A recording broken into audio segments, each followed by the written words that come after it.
Ok. Tranquilo. Então, tá gravando já, pessoal. Quem não quiser aparecer na gravação, fecha a câmera. E o microfone também deixa fechado para não dar interferência. Desculpa aí, professora. A palavra está contigo. Tá ótimo. Então, já peço para todos desligarem o microfone, só para evitar realmente alguma interferência que possa vir. Então, hoje eu vou falar, o título da apresentação é Fósseis no Nosso Quintal. Inicialmente era Fóssil no Meu Quintal, e esse título ele vem porque, quando criança, mal sabia eu o que era paleontologia, eu gostava de enterrar pequenos brinquedos e desenterrar. E passava ali semanas tentando encontrar as coisas que eu havia enterrado. E nessa época, eu lembro que eu tinha um caderninho de todos os brinquedos que eu enterrava catalogado. Alguns eu lembrava que eu tinha enterrado mais para o lado de cá ou mais para o lado de lá, mas o fato é que de 20 brinquedos que eu enterrei, eu só encontrei 4 ou 5 brinquedos ao longo de toda essa história de escavação, que deve ter durado aí 2 meses. Então, muito tempo depois, a gente abriu um grande buraco nesse quintal de casa para fazer uma piscina, e aí sim eu consegui resgatar esses pequenos brinquedos de plástico que eu havia enterrado. Então, o título da apresentação fala justamente isso, né, da necessidade que a gente tem, enquanto naturalista, de encontrar coisas. No meu caso, de coisas que eu sabia que estavam ali, eu havia enterrado essas coisas. Mas quem procura o desconhecido, né, em algum momento também encontra. E é com esse olhar que eu quero que vocês aí em Rondônia, ou até os alunos que eu tenho da geologia por aqui, é com esse olhar curioso que eu quero que vocês vejam o mundo, em nosso caso, que vocês vejam as rochas, para ver se vocês encontram algum brinquedo ou alguma coisa enterrada ali. É esse a pequena faísca que eu queria colocar na mente de vocês. Então, procurem, independente do que seja, procurem sempre. Ponho essa foto aí, é uma foto aqui da Chapada. Então, quando eu fiz a apresentação, a primeira vez que eu apresentei foi para os alunos aqui da geologia no Mato Grosso. Então, apesar do meu quintal inicial ele ser em Rondônia, acaba que toda essa gama de fósseis que eu trago aqui para apresentação, ela é do meu quintal atual, que é o Mato Grosso. Mas, de certa forma, a Ednaí vem e apresenta o que ela vai encontrar no quintal dela aí na próxima apresentação, e vou falar algumas coisinhas sobre paleonto também de Rondônia.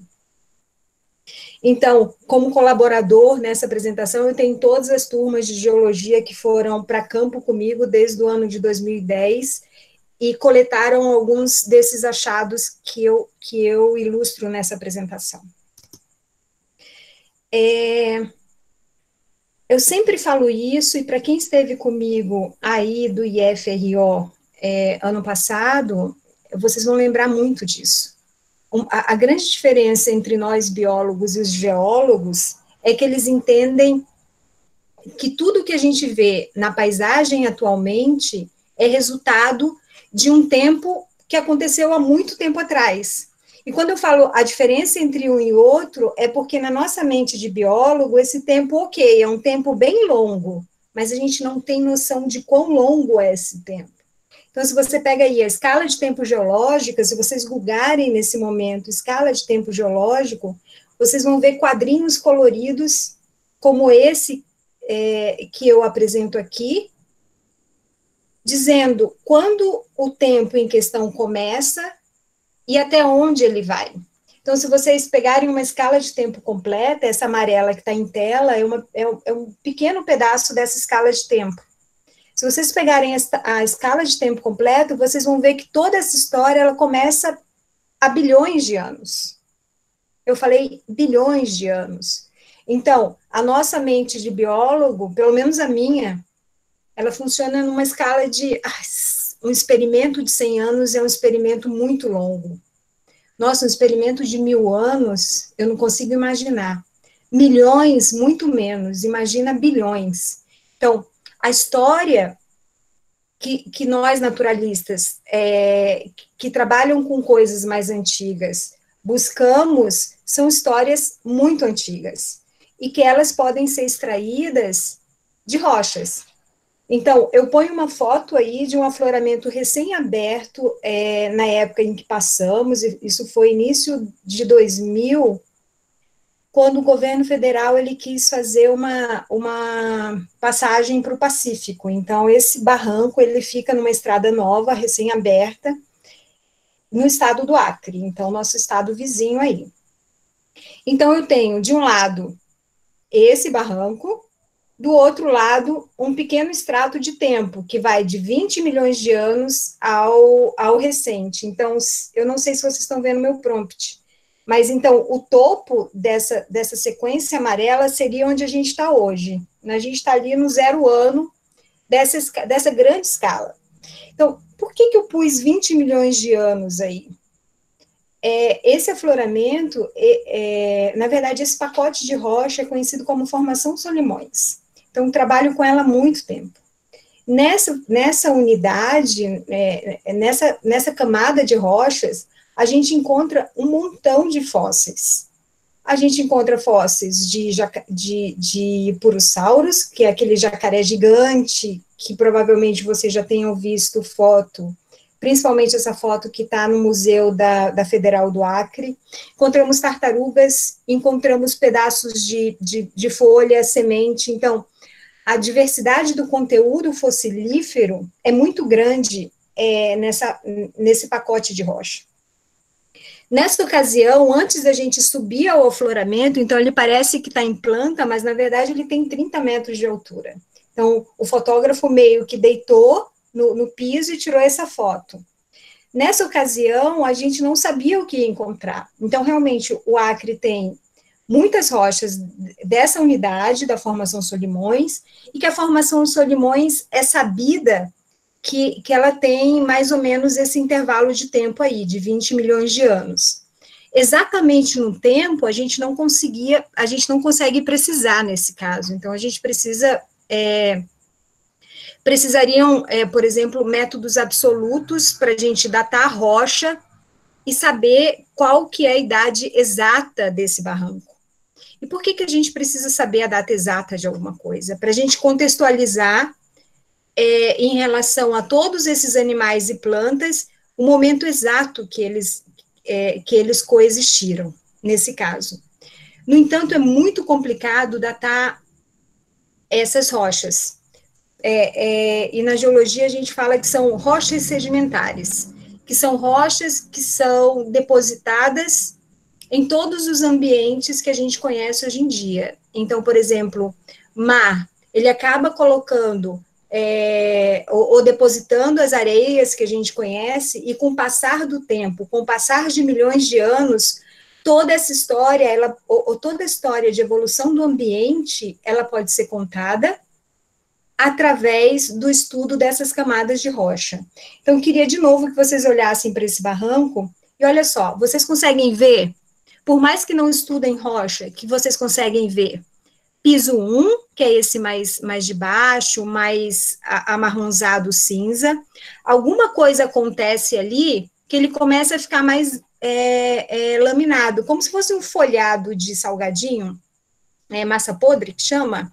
Logo depois, essa primeira do barranco aí sou eu. Então, bem na minha cabeça, você já vê que algo acontece, que isso começa a depositar um outro pacote desse. E assim sucessivamente. Barrancos, na verdade, eles são túneis do tempo. Então, estudando a história de deposição dessas camadas, o que aconteceu, qual o conteúdo fossilífero, o que as rochas dizem para a gente consegue reconstruir o que aconteceu lá atrás. Nesse caso em específico, essas 7 pessoas estavam procurando fósseis. Eu, os micro, e os outros, os macrofósseis. Então, eu procurando coisas muito pequenas e os outros paleontólogos procurando coisas muito grandes. Então, qual que é a diferença entre muito pequeno e muito grande? A diferença um é visto ao olho nu, então, se eu encontro uma tartaruga, eu não preciso de nenhum equipamento para encontrar a tartaruga, ela é macro, eu consigo ver isso. O micro, não. eu coleto uma amostra de rocha qualquer e eu não estou vendo, eu não tenho nenhum equipamento para ver, então trago para o laboratório e acabo estudando isso, ou com a ajuda de microscópio, ou com a ajuda de lupa. Então, estávamos procurando fósseis, alguns procurando fósseis grandes, e eu procurando algo que eu não via, mas que eu sabia que existia, ou pelo menos eu achava que existia. Primeira separação, então. Estou falando para vocês sobre fósseis, mas não sei o que vocês entendem como fósseis. Então, eu conheci pessoas que acreditavam que qualquer animal que cai num jardim e morre é considerado um fóssil. E eu não sei o que vocês acham, já que vocês não estão interagindo comigo, mas o fato é, para que qualquer organismo ou registro de organismo fossilize, eu preciso que ele entre na história na verdade, eu preciso que ele entre no mesmo processo que o grão de areia lá da praia que eu passei para vocês, eu preciso que ele entre nesse processo entre formação do que é recente para a formação de um pacote de rocha ou de uma coisa mais antiga. Então, eu preciso que ele entre no ciclo sedimentar. Eu preciso que aquilo que é recente vire rocha, e já falei para vocês lá atrás, esse é um processo que pode levar milhões e milhões de anos para acontecer. Dito isso, então, fóssil é registro de animal ou planta, micro, macro, e que não é coisa recente, é coisa antiga. O objeto da paleontologia, portanto, é o estudo de fóssil, e até aí eu não contei nenhuma novidade para vocês. Talvez a novidade venha quando eu separo isso, ou quando eu estou lendo aí reportagens de revista, sei lá, Ciência Hoje, super interessante, e sempre tem uma revista que coloca assim, paleontólogos encontram em sítios arqueológicos dinossauros de milhões de anos.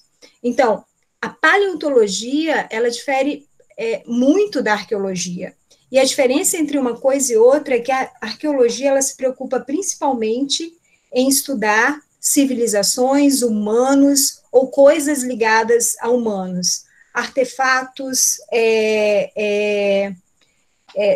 sítios em que humanos foram enterrados, enfim. A paleontologia, portanto, ela não se preocupa com isso. Ela se preocupa em explicar uma história que é muito mais antiga do que a presença de civilizações. Professor, então o fulano, o paleontólogo, encontrou um mamute congelado na Sibéria. Realmente, a gente sabe que mamutes, eles coexistiram com humanos. Então, quem assistiu à Era do Gelo, né, sabe que em algum momento eles estiveram lá, eles coexistiram, eles viveram no mesmo tempo. Então, alguns autores trazem a diferenciação entre o que é fóssil, ou seja, aquele organismo, o resto do organismo que precisa de muito tempo para entrar no ciclo sedimentar e também virar rocha junto com as outras coisas, de um subfóssil. E esses autores, eles dizem que o limite entre uma coisa e outra, ela está aí variando entre 30 mil ou 10 mil anos. Então, animais mais antigos que 30 mil, eles podem ser considerados fósseis, e animais mais novos do que esse 30 mil anos, 30 mil anos, eles são considerados subfósseis. Então, se alguém me pergunta se o mamute é um fóssil ou não, eu pergunto a idade dele. E a vantagem de ter um fóssil ou um subfóssil muito recente é que existe um método de datação que tem aí uma resolução de até 80 mil anos, 60 mil anos, 80 mil anos, que é conhecido como carbono 14. Então, para coisas mais recentes, ou para coisas com menos de 100 mil anos, a gente consegue precisar a idade dele, e aí sim dizer se é uma coisa mais antiga ou uma coisa mais recente. Só enfatizando uma coisa, então, falei lá atrás para vocês que paleonto ela pode se separar entre macro e micro, E ela também pode se separar entre registros de vegetais ou animais, ou vestígios de que houve vida ali. Então, para a primeira de plantas, a gente diz que é paleobotânica, para a segunda, paleozoologia, e para a terceira, que é o estudo de vestígios de que algum animal passou ali, a gente chama de paleoicnologia, que é estudo de quinofósseis. Equinofósseis, guardem esse nome, que um pouquinho mais para frente eu vou mostrar algumas fotos sobre equinofósseis, e daí vocês vão ver o que é o registro de um vestígio. Na verdade, eu posso até antecipar para vocês, por exemplo, imagina que um animal passou em uma lama há muito tempo atrás e ficou nessa lama o registro da pegada dele. O animal, a gente não encontra o animal, mas a pegada do animal está. A pegada é considerado um vestígio. Coprólito, que é cocô fóssil, ele também é considerado um vestígio. Marcas de urina, urólito, também é bem comum em uma cidade lá em São Paulo, em um afloramento do Mesozoico, também é considerado um vestígio de que grandes animais, provavelmente dinossauros, passaram por ali. Então, tá. Macro e micro, então, dentro do macro e micro, a gente pode ter macro plantas ou microplantas, macro animais ou microanimais e vestígios. Só para vocês verem que, às vezes, essas divisões, elas se interconectam. Ok. Muitos pesquisadores ou palestrantes, eles costumam dizer que a presença de um fóssil em uma camada de rocha nada mais é do que um capricho da natureza. Ou seja, aquele animal, ele não deveria estar ali. E por que ele não deveria estar ali? Porque muitas vezes as camadas de rocha, elas passam por processos que são brutos, ou alta temperatura de deposição, ou muita pressão de camadas que estão acima. Então, muitas vezes, encontrar um esqueleto completo como esse que eu ponho em tela, realmente é um capricho da natureza. Então, para esses sítios e para essas camadas, a gente consegue definir. Na verdade, assim, é muito difícil fossilizar, mas quando ocorre o processo de preservação, esse processo a gente consegue retornar numa localidade que foi encontrado um fóssil desse e consegue replicar esse achado por muito tempo. Então, quando vocês vieram, ou parte de vocês vieram aqui no Mato Grosso e fomos na Chapada, o primeiro lugar que eu levei vocês foi no Mirante. Então, aquela localidade, ela é muito bem conhecida na facilidade de se encontrar fósseis de conchinha, e muitos de vocês encontraram esses fósseis de conchinha, e já eu digo qual o nome deles, tá? Então, de novo, é muito complicado, é muito difícil haver preservação. Então, muitas vezes é possível preservar um fragmento, uma parte, e raras são as vezes que a gente consegue uma preservação tão boa quanto essa que está em tela. Então, de um animal inteiro, todo articulado, vocês veem que a cabeça, pescoço, cauda, está tudo muito bem articulado. Então, a gente diz que o animal, ele morreu em posição de vida, ou ele teve poucos processos poucos processos de transporte desse material. Então, do jeito que ele caiu material em cima dele, ele conseguiu se preservar. Então, é um ambiente provavelmente de baixa energia, que você não teve tanta movimentação. Então, tá. Quando você encontra, buscando aí no seu quintal, um animal grande, inteiro, articulado, você não precisa ser especialista para dizer, nossa, eu acho que eu encontrei um fóssil. Nossa, eu acho que eu encontrei um passarinho nesse caso. Então, você consegue ver as penas aí na asa dele, né? Por mais que você não entenda, você consegue distinguir que ali existe um esqueleto de um animal. Esse é um caso claro do que eu contei lá atrás para vocês, de buscar por macrofósseis. Então, você não precisa estar muito atento para observar. Na minha especialidade, ao invés, então, de procurar macro, eu procuro micro. Nesse caso, eu peguei uma flor do meu jardim para tentar mostrar para vocês o que é o micro que eu estudo.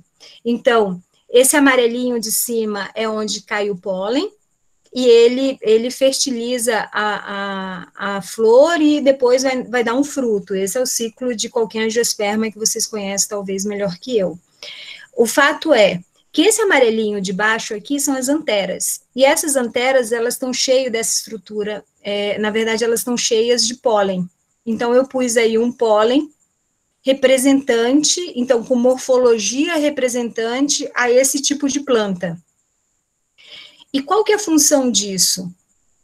A princípio se eu conheço a morfologia do pólen, eu consigo reconstruir vegetações antigas. Então, esse meu exemplo é um exemplo recente, mas se eu conheço a morfologia dele, das coisas que acontecem hoje em dia, eu também consigo extrapolar um pouquinho para essa escala de 20 milhões de anos. Se tratando de tempo, não é um tempo tão longo assim, pasmem. Então, conforme a gente vai afastando desse tempo do que a gente conhece hoje, aí sim, os grãos de pólen ou os registros de animais são muito diferentes do que a gente observa hoje. Então tá, existem quintais melhores que outros quintais. Então, por exemplo, já eu entro nos fósseis que a gente encontra aqui no estado do Mato Grosso. Existem localidades que, por mais que a preservação de um resto de um animal seja uma coisa complicada, existem localidades em que é muito fácil se preservar e se preservar tanto em abundância como em diversidade tudo o que existiu naquele momento. Então, essa foto que eu trago para vocês, se vocês olharem bem, com carinho, vocês vão ver que são peixinhos. Então, eu tenho aqui, ó, a cabeça de um peixinho, o rabo de um peixinho. Se vocês olharem bem, vocês vão ver que esses peixinhos, eles parecem com lambaris.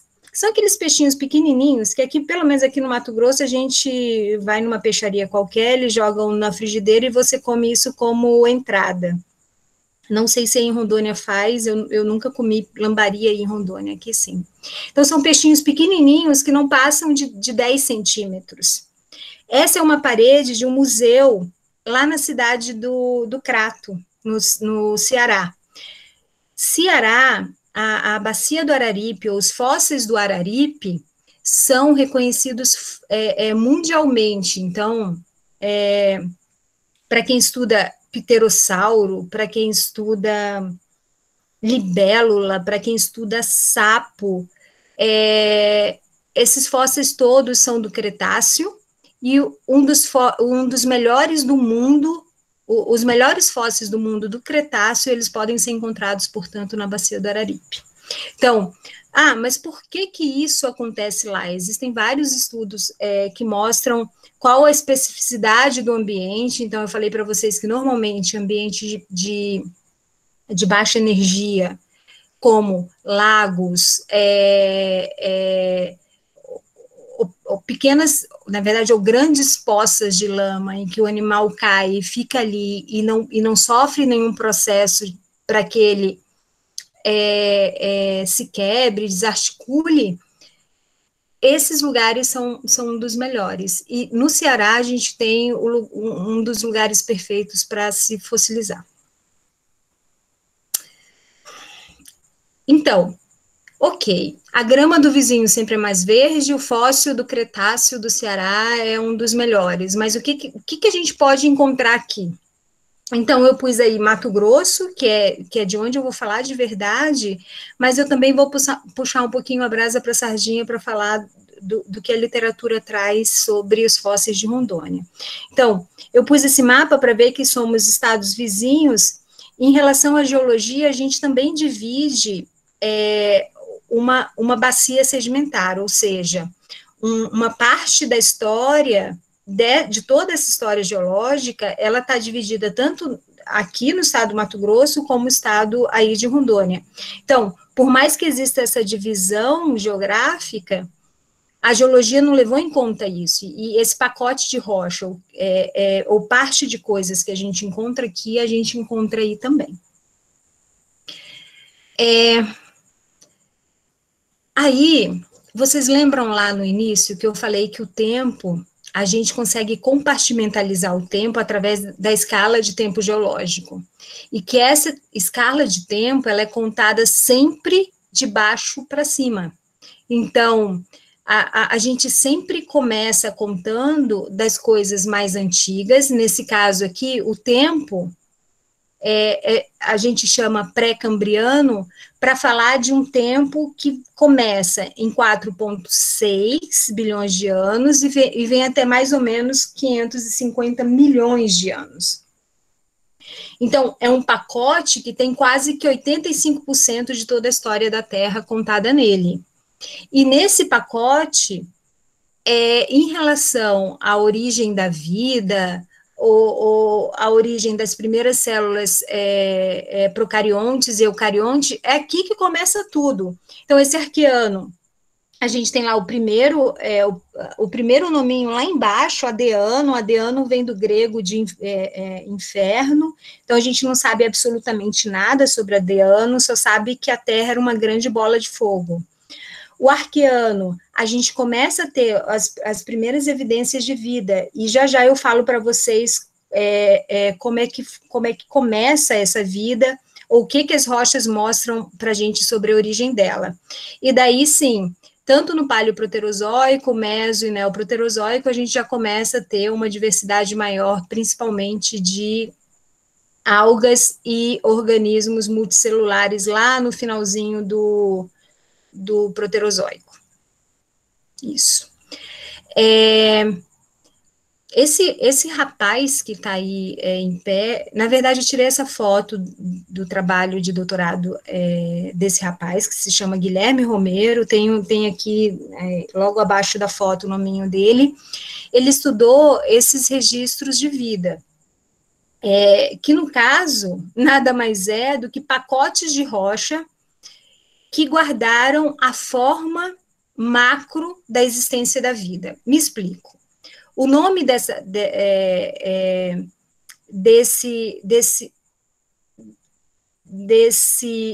é que existe um conceito para estromatólito, são estruturas biosedimentares.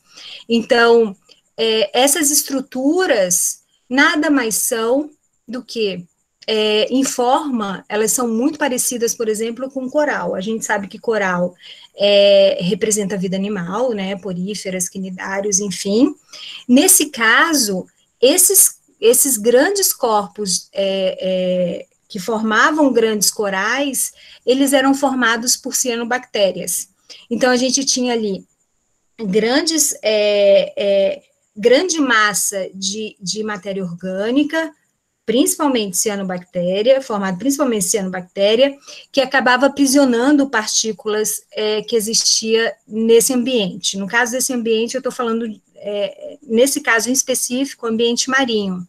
Então, acabava que os pequenos fragmentos de areia que existia nessa coluna de ar, com o tempo, ela acabava sendo aprisionada nesse lodo formado por cianobactéria, que migrava, quando eram cobertos por esse material inorgânico, elas acabavam migrando para cima. Então, o que forma durante a formação que existia camada de matéria orgânica, camada de matéria inorgânica, orgânico e inorgânico. Com o tempo, tudo que era orgânico, ou parte do que era orgânico, se desintegrou, porque por processo normal de não preservação, então morreu, deteriorou e não ficou. E o que fica no registro, então, é essa forma aqui de um grande coral. Então, uma pena que a foto ela não está tão boa, se bem que o desenho vocês conseguem ver. Vocês veem que tudo isso é laminado?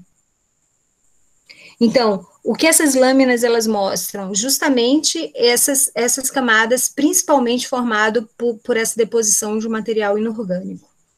Nesse caso, esse registro macro de que a vida existiu, ela está na história, então a gente tem registros muito antigos, de mais de 3 bilhões de anos, mas nesse caso aqui, esses registros eles estão nas minas de calcário, em uma região aqui próxima, Cuiabá, e a idade dela é mais ou menos 700 milhões de anos. Então, você vê que 700 milhões de anos, colocando isso na nossa escala aqui, a gente estaria mais ou menos nesse intervalo aqui, do finalzinho do pré-cambriano.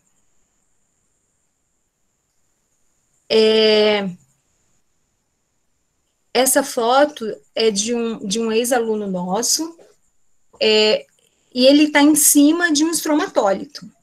Então, olha só, esse rapaz, então, ele está ao lado de um estromatólito, visto em corte, e o Renan, ele está no topo desse grande coral neoproterozoico. Então, como é que a gente reconhece isso, né? Vocês veem que está aparecendo, olha, tem formas circulares, e se você olhar atentamente, você também consegue ver as laminações típicas do estromatólito. Lembra que eu falei para vocês que estromatólito, eles se desenvolvem, então, a partir de cianobactéria. Não só cianobactéria, existem outras algas também envolvidas. Nesse começo aí, principalmente cianobactérias. E a cianobactéria, na verdade, e todo tipo de alga, para se reproduzir, ela também tem formação de cistos, de células reprodutivas, que nesse caso são estudadas pela micropaleonto. Então, se eu pegar um pedacinho desse estromatólito aqui, trago para o laboratório, tiro toda a parte que é rocha, o que vai ficar o que é orgânico, ou seja, o que restou desse material inorgânico. E realmente a gente teve um trabalho aí que isolou o material dessa grande história neoproterozoica do estado e acabou recuperando essas pequenas estruturas reprodutivas. Então, por mais que a alga não esteja lá, a gente tem um pedacinho dela que, a partir daí, ou de qualquer outro organismo, e a partir daí a gente consegue, por exemplo, reconstruir a composição algálica de um determinado corpo estromatolítico. Então, a gente consegue reconstruir o ambiente que existiu olhando só a micropaleonto. Eu saio, portanto,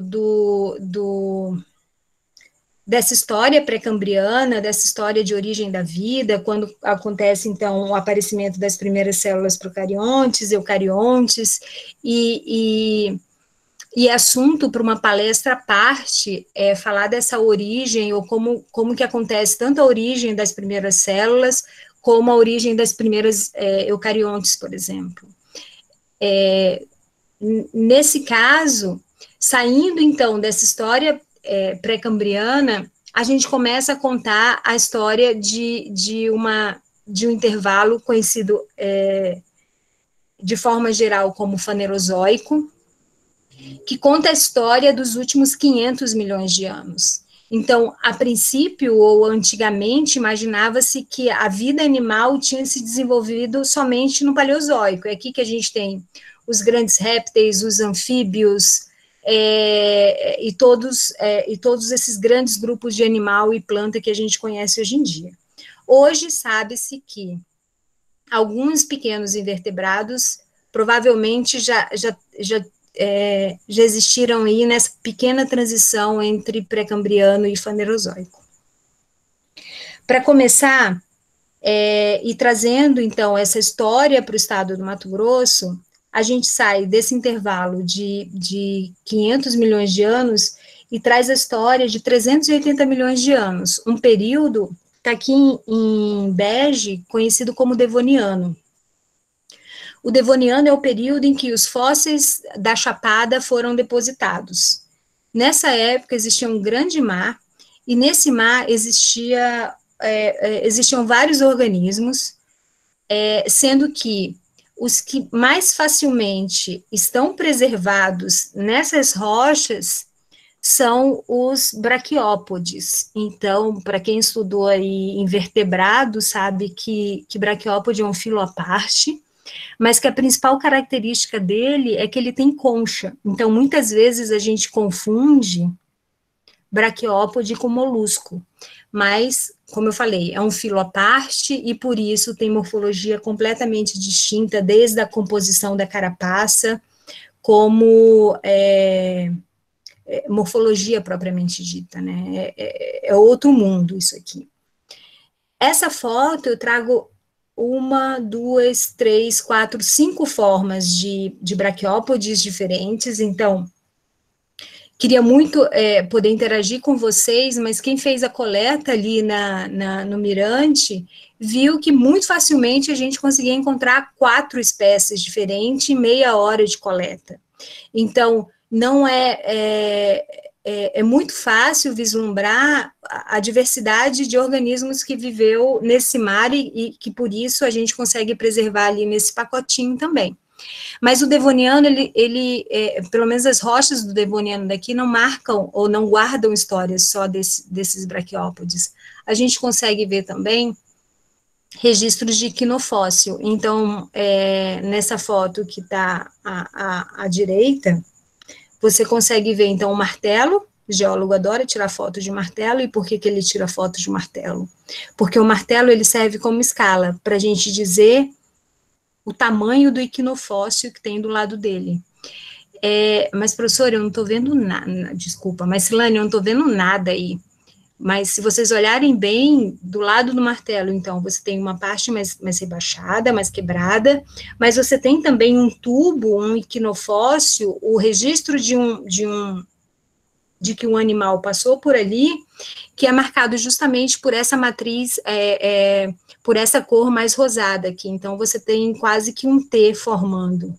Na verdade, você tem um T e você tem um Y também. Então, seria 1, 2 e 3 equinofósseis só nessa foto. No Devoniano também, a gente consegue encontrar trilobitas. Não tão lindos como aqueles trilobitas que a gente é acostumado a ver em foto, mas aqui claramente você consegue ver os olhinhos, o narizinho e a cabeça dele, né? Então, demonstrando a diversidade de artrópodes também que viviam nesse lugar. Novamente, trago uma foto, então, de novo, de um braquiópode com uma escala aí do lado, mas todas as características que existiam na concha original, elas são facilmente preservadas. Existem vários grupos no Brasil que estudam, na verdade, alguns grupos no Brasil que estudam braquiópode. Ainda ontem a gente teve uma palestra de um dos especialistas em invertebrados do Devoniano. E se você googar, você consegue encontrar muito fácil. E casualmente, ele também é presidente da Sociedade Brasileira de Paleontologia. Super recomendo que vocês vejam. Em alguns lugares do Devoniano, então, falei para vocês que a gente consegue encontrar muitos registros de invertebrados que viviam no mar. Mas em algumas regiões que também tem pacote de Devoniano, a gente consegue encontrar pequenas plantas. Essa é a foto de uma dessas pequenas plantas. Vocês certamente devem lembrar que a gente teve, então, a saída das primeiras plantas terrestres bem nesse início do Paleozoico, Siluriano, Ordoviciano-siluriano. Então, essa foto, ela representa justamente a preservação de pequenas folhas que existiam nesse ambiente. Saindo, então, do Devoniano, a gente, aqui no estado, a gente tem grandes pacotes também de uma formação Corumbataí, que representa o registro de vida, de existência de vida no Permiano. Então, aqui no Paleozoico, seria no finalzinho do Paleozoico, um intervalo de tempo de mais ou menos 250, 280 milhões de anos. Nessa foto, a gente consegue ver vários equinofósseis. Então, tem uma escala aqui no meio, e todos esses tubos que vocês veem aqui é registro de equinofóssil. O que isso representa para a gente? Então, normalmente são animais que viviam num fundo de ambiente aquático, provavelmente marinho, e que tinha uma produtividade de matéria orgânica muito alta, porque esses animais, eles são animais rastejantes, e conforme eles vão caminhando, eles vão se alimentando dessa matéria orgânica de fundo. Então, a gente consegue falar sobre produtividade desse ambiente através dessa composição tão alta de tubos de equinofósseis. Nesse intervalo também existem pacotes de rochas que são feitos quase que exclusivamente formados por carapaça de crustáceo. Então, se vocês olharem essa amostra, vocês vão ver que tem várias partes que são branquinhas. A literatura, às vezes, fala de crustáceo, mas pode ser bivalve também, moluscos bivalve. Então, para essa rocha, a gente dá o nome de coquina. Significa que toda a composição da rocha é formada majoritariamente por, nesse caso, por concha ou por carapaça. Então, isso provavelmente foi depositado em um ambiente de alta energia que acabou selecionando todo esse material. Então, como se fosse um pequeno, uma onda que acabou selecionando especificamente esse tipo de carapaça e acabou depositando tudo isso nesse ambiente. Ainda sobre o Permiano, ou seja, 250, 280 milhões de anos atrás, a gente encontra muitos fósseis de vertebrado por aqui. O nome desse vertebrado é Mesosaurus, é uma dos principais fósseis que a gente encontra aqui no estado, assim, com abundância e com apelo também. Pus uma foto aqui de um Mesosaurus e uma lagartixa do jardim, só para vocês verem a semelhança. Então, nesse fóssil você consegue ver muito bem o crânio. Então, tá do lado aí do crânio da lagartixa. Então, no crânio, se vocês olharem, vocês conseguem ver onde o olho ficava, você consegue ver dente, e você consegue ver, olha só, saindo ali do crânio, então, todas as vértebras do animal, costela, você consegue ver delimitação dos ossos do membro anterior do animal.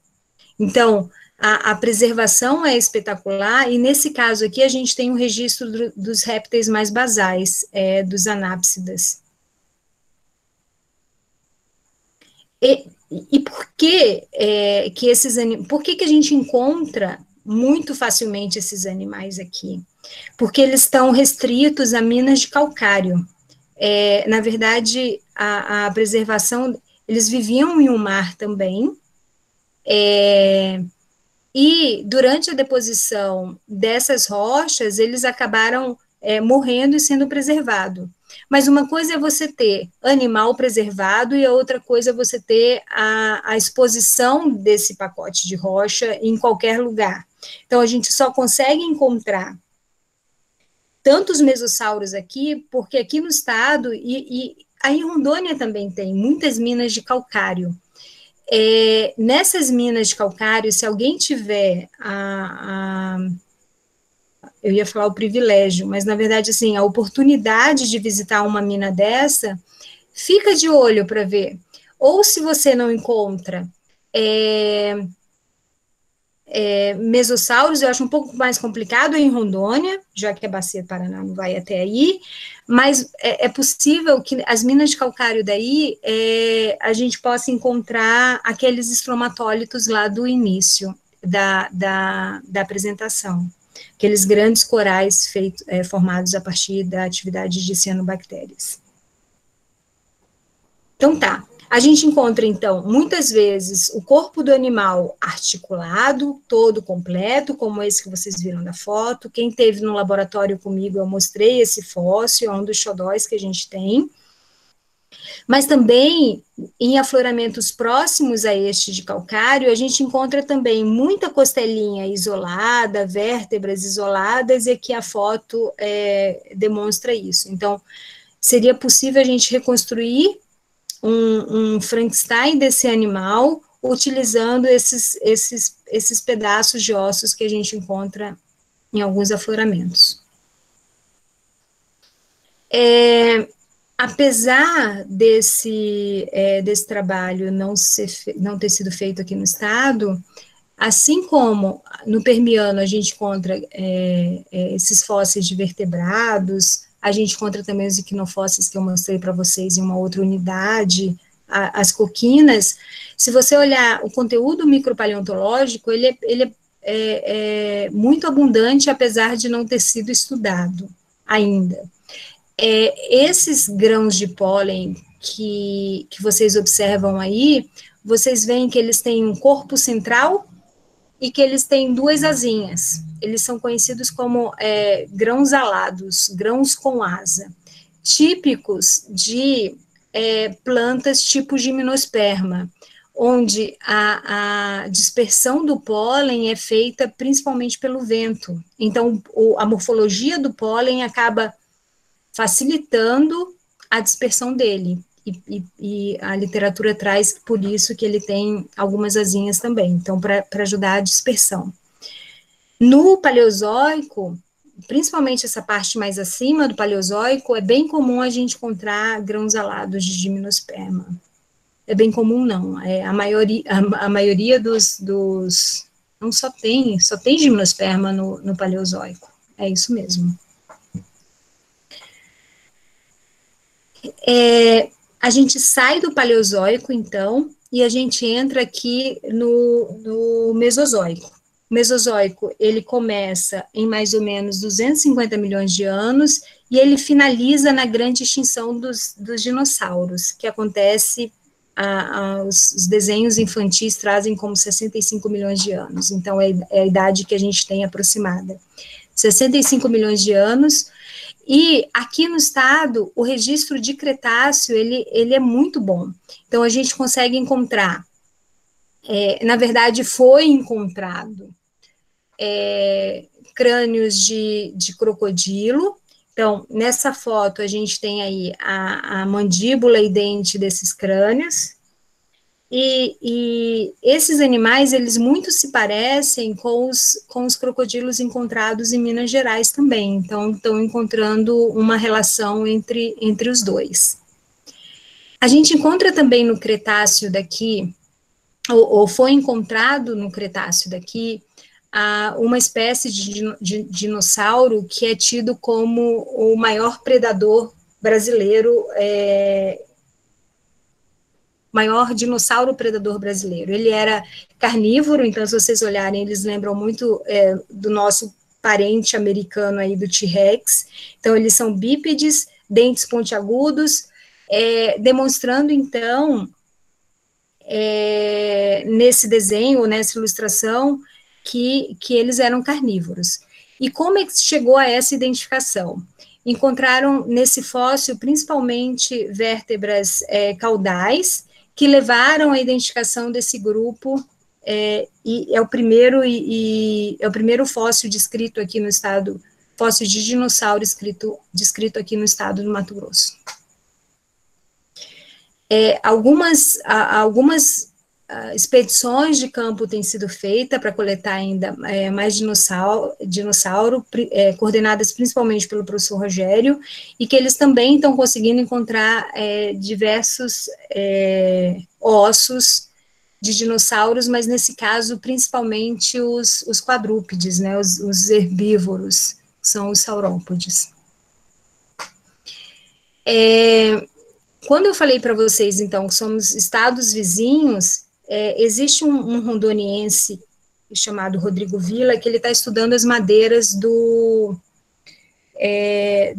Mesozoico, do Cretáceo, tanto aí de Rondônia como aqui do Mato Grosso. Então, nesse caso, ele tem encontrado muita madeira fóssil, tanto em Vilhena como Colorado do Oeste, e está estudando esse material para reconstruir, então, essa vegetação, essa paleovegetação mesozoica. Então, se vocês olharem aqui do lado do martelo, tem também um tronquinho de madeira. Então, a gente sai do Mesozoico, que finaliza em 65 milhões de anos, contado por essa história, então, de animais grandes, terrestres, como esses dinossauros, ou até aqueles ligados a ambiente aquático, os crocodilos, e a gente também compartilha, então, essa história, esses fósseis são dentes de animais da megafauna. Aí em Rondônia a gente também tem vários fósseis da megafauna, a Ednaí vai falar sobre eles, e os daqui eles estão datados em mais ou menos 40, 20 mil anos, e são encontrados por quê?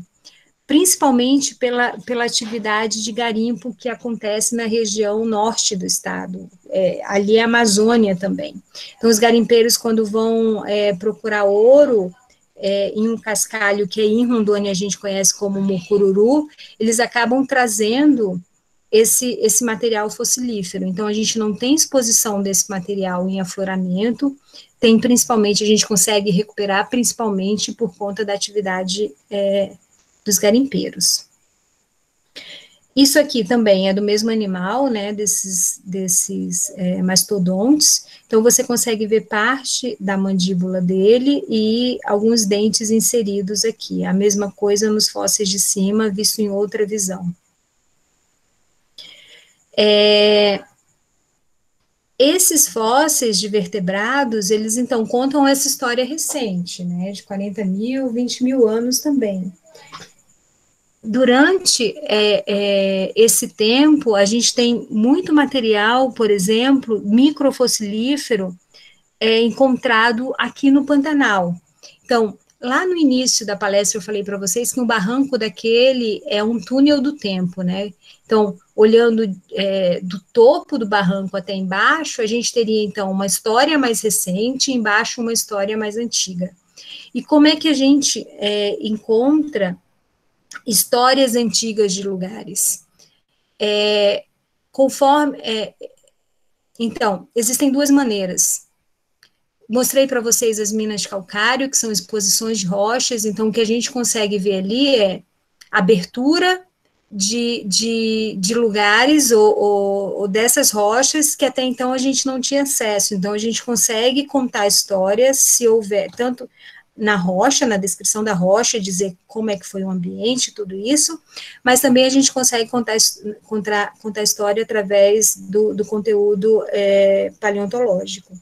Nesse caso do Pantanal, então, se eu for lá no Pantanal recente, ou se eu for em qualquer brejo formado pelo Rio Madeira, por exemplo, pegar a lama de fundo dele e colocar no microscópio, preparar essa lama, e olhar no microscópio, o que eu estou vendo é um registro recente da vegetação que tem ali em volta e que depositou ali.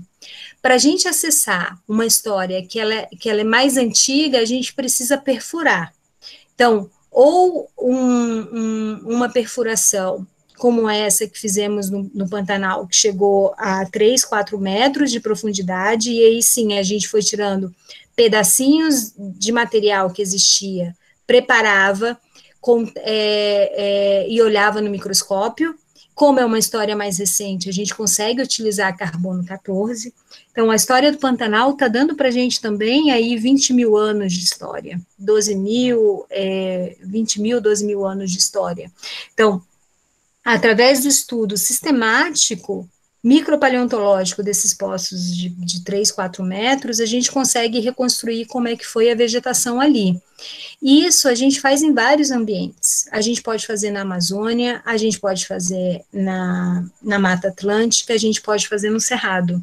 Então, e um dos trabalhos que eu lembro muito bem de ter ouvido, a primeira vez que eu ouvi sobre a palavra palinologia lá na Federal de Rondônia foi um uso da palino aplicado.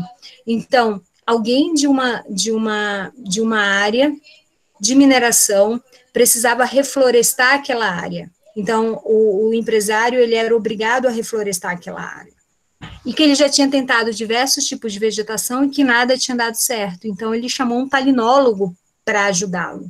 E o que o palinólogo fez? Ele estudou justamente o material mais antigo daquela mina, ele identificou e descobriu qual que era a vegetação que existia ali antes de virar uma mina. E daí ele correu atrás de toda essa vegetação típica daquele ambiente e ele replantou. Então, mais do que fazer uma restauração diária, o que ele fez foi a reconstrução de um ambiente que existia antes da mineração. E daí, essa é uma das aplicações. Você utiliza esse conhecimento mais antigo para tentar reconstruir o que existia ali, que a gente já não vê mais. Mostrei e bem puxei a brasa para a sardinha durante toda essa apresentação, sempre falando de pólen, trazendo pólen também, além de invertebrados e vertebrados, mas a gente consegue ter também registros de que algas existiam, tanto algas como esponjas, existiram naquele ambiente. Então, associado a pólen, a gente também vê esses registros aqui, ó. A foto parece feinha, mas eles estão aqui, são esses registros, esses tubinhos mais transparentes. Isso são estruturas, principalmente de esponjas, que são deixadas no registros também. Então, o pólen ajuda a gente a reconstruir a composição algálica, ajuda a reconstruir a vegetação que tinha ali em volta, mas também se a gente consegue encontrar outras evidências para deixar cada vez mais essa descrição muito mais fidedigna, independente da evidência que você esteja usando. Tudo é importante para você reconstruir essa história. Tá, então você falou tanto de Mato Grosso, mas e aqui? O que a gente consegue encontrar em Rondônia?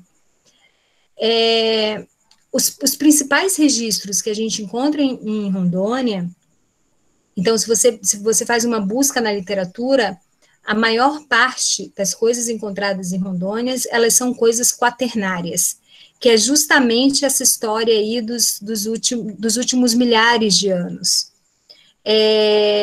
Se vocês forem no Museu de Memória de Rondônia, eu não sei se chama assim, Dini, desculpa se eu errei aí, mas é um museu lá que foi criado, que está no Palácio do Governo, próximo à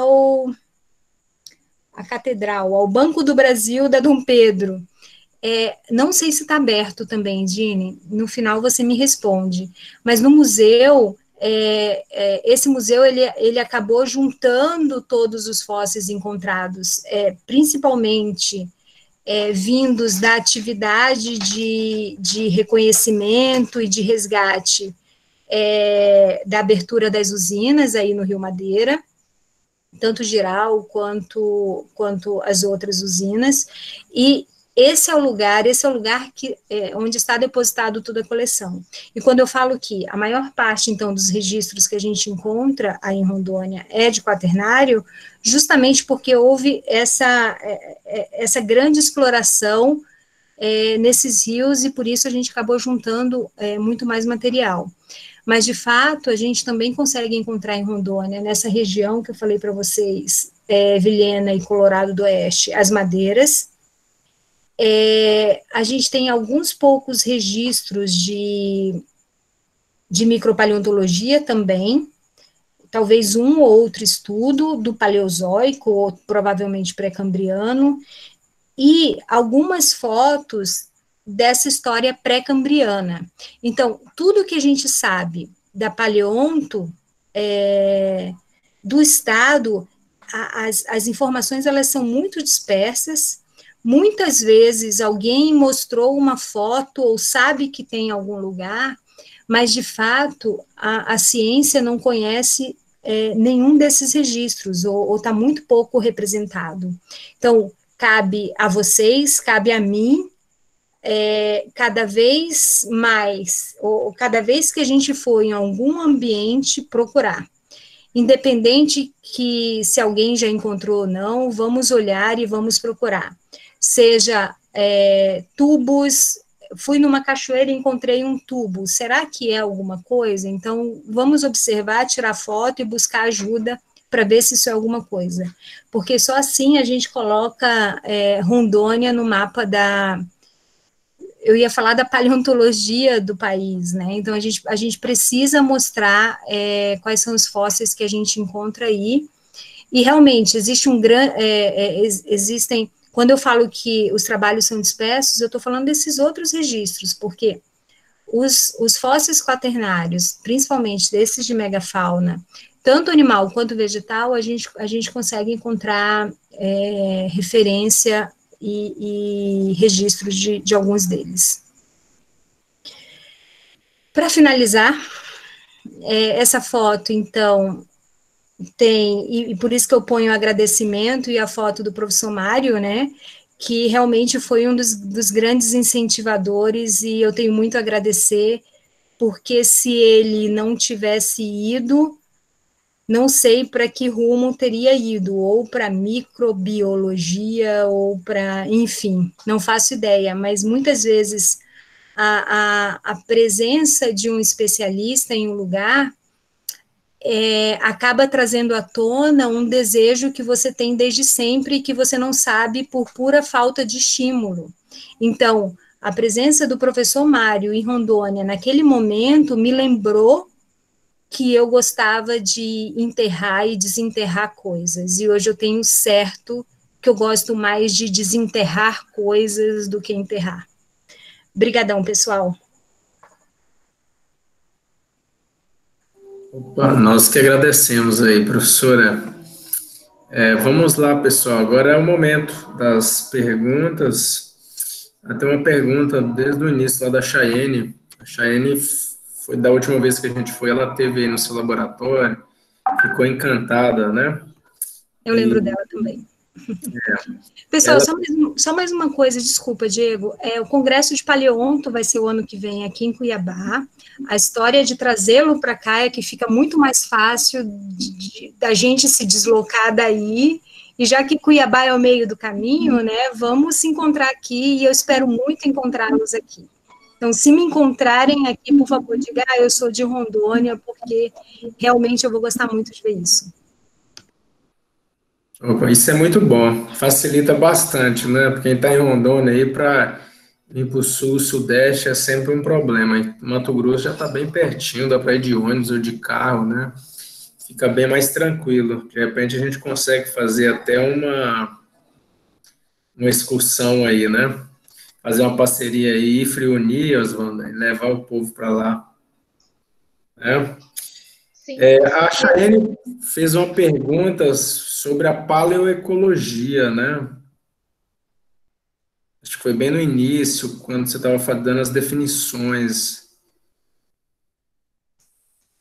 A paleoecologia, assim, ecologia é muito ampla, né? Então, o que é paleoecologia? É você extrair informação do que aquele registro está te dizendo. Então, para eu ter um animal de grande porte em um lugar, que estrutura de vegetação, se ele é herbívoro, que estrutura de vegetação eu preciso ter? Então, quais são os outros organismos que convivem com ele? Então, realmente tirar informação, muitas vezes, de um organismo para reconstruir toda essa história. Então, como é que estava o clima? Estava quente? Estava frio? Trazer outras ferramentas também para interpretar.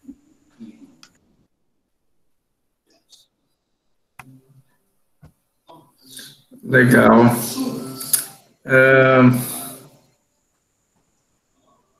O professor Rogério está fazendo uma pergunta aqui. Professora, você acredita que exista uma cegueira paleontológica na educação básica em relação à paleontologia? Porque parece que já está meio que provado aí da cegueira botânica, né? Talvez a paleontologia também esteja bem sendo ignorada aí na educação básica, né? Inclusive, hoje nós tivemos uma palestra que falou novamente sobre a cegueira botânica, né? Então, eu acho que várias áreas da biologia, na verdade, têm uma certa cegueira, né? Dependendo da área que for. Eu queria que vocês me explicassem o que é cegueira botânica, daí eu consigo extrapolar isso para a cegueira paleontológica. A cegueira botânica seria quando você negligencia, digamos assim, praticamente todo o ambiente vegetal no qual você está inserido, né? Você sai de casa, se depara com árvores, mas você praticamente não a vê, é como se fosse invisível. Ela está ali, mas você negligencia porque prefere, digamos assim, cientificamente falando, você tem uma preferência por animais, né? Se numa foto tem um bichinho, digamos, um passarinho e uma plantinha atrás, você vai visualizar o pássaro, mas dificilmente a planta. Então, seria mais ou menos esse estilo. Bom, a gente vê o que a gente é, né? Eu, quando vejo uma foto com bicho, meu olho vai para a planta, mas eu sou assim, não é à toa que eu fui para a botânica, né? Meu olho sempre vai para a planta. Eu acho que existe, sim, uma cegueira paleontológica, pensando nisso, mas o que falta... Então, a pergunta foi cegueira paleontológica no ensino básico. Então, se você pegar aí as diretrizes curriculares, princípio de geologia, nem falo de paleonto, vai entrar no 6º, 7º ano. Então, a gente começar a entender que a Terra não é uma coisa reta, ela é uma coisa... No 7º ano, isso está muito à frente. Então, eu acho que existe mais uma cegueira nossa, enquanto formador de opinião, de não inserir alguns conceitos na cabeça da criança, né? Então, ensino básico eu tenho muito pouco acesso. Por sorte, do lado da universidade, a gente tem algumas escolinhas que, eventualmente, elas vêm até a universidade e a gente consegue falar com elas sobre. E para essas crianças, você vê que elas estão atentas, né? Então, elas percebem, elas conhecem dinossauro, dinossauro está em todos os lugares. Então, eu acho que parte da nossa cegueira é porque não fomos estimulados a ver. E isso não é só para paleonto, né? É para qualquer coisa. Então, a nossa educação como um todo, não só a básica, ensina a gente a responder perguntas. Então, eu preciso estudar porque a professora vai perguntar isso. Em que momento que a gente vai partir para a educação que questiona e que ensina que não existe resposta certa? Existe lógica em buscar uma resposta, mas não necessariamente uma resposta certa, né? Inclusive, na semana que vem, nós vamos ter a live da Edinaí, e ela vai falar um pouco mais sobre essa questão da educação. Então, acho que ela vai poder tirar um pouco mais essa dúvida na próxima semana. Perfeito. Pode concluir, professora. Não, eu só ia falar que eu gostei bastante da sua apresentação, e eu queria só tirar uma dúvida também, que esses pólis, eles são muito pequenininhos. Existe um tipo de material onde geralmente eles são encontrados, a forma como ele é extraído, alguma coisa assim? Geralmente as pessoas acham no ambar, né? Alguma coisa assim. Eles estão em todos os lugares, então imagina que nosso cabelo está cheio de pólen, está tudo cheio de pólen, porque eles estão no ar, né? Na rocha, existem algumas cores que indicam que aquela rocha, o tamanho de grão, que diz que ali é mais provável que tenha. Então, normalmente, areia, arenito, a gente não encontra tanto, porque significa que teve muita energia, e que se existiu, ele já não está preservado. Então, normalmente, material escuro e fino são os melhores para preservar pólen. Mas olha só, aquela flor que não só eu tenho no jardim, várias pessoas têm no jardim, que é hibiscus. Se você pegar esse pozinho ali da parte de baixo e olhar com atenção, você consegue ver o pólen sem precisar usar microscópio, então você consegue vê-lo. Talvez não com tanto detalhe como da foto que eu pus ao lado, mas você consegue. A gente tem o Endel. Você pode usar o microfone aí? Fique à vontade. Ok. Professora, boa noite. Parabéns pela palestra, pela apresentação, muito bom.